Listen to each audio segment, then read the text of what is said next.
নেই সৌম্য সরকার, তবে চমক হিসেবে আছেন সাব্বির রহমান। রাখা হয়েছে সাইফুদ্দিন ও ইনজুরিতে থাকা সোহানকেও।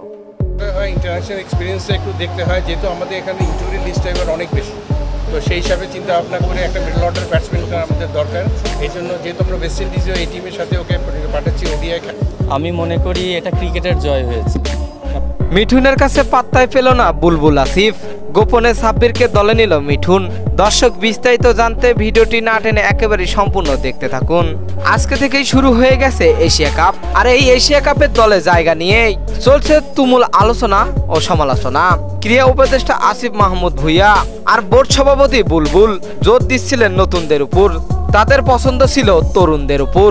কিন্তু সবাইকে অবাক করে দিয়ে কোয়াবের সভাপতি হিসাবে নিজেই প্রথমে বড় সিদ্ধান্ত নিল মিঠুন।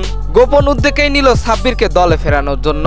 বুলবুল আসিফ যতই চেষ্টা করুক, মিঠুনের জোরালো অবস্থান সামনে টিকে রাখতে পারল না আসিফ বুলবুলরা। শেষ পর্যন্ত সভাপতির ক্ষমতাকে কাজে লাগিয়ে সাব্বিরকে দলে ফিরিয়েই ছাড়ল মিঠুন। ফলে এশিয়া কাপের দলে সাব্বিরের নাম ঘোষণা হতেই তৈরি হলো আলোচনার ঝড়। এশিয়া কাপে সাব্বির খেলবেন আক্রমণাত্মক ব্যাটিং, তুলবেন শেষের ওভারগুলোতে ঝড়, প্রতিপক্ষ বোলারদের চেপে ধরবেন খুব ভালোভাবেই।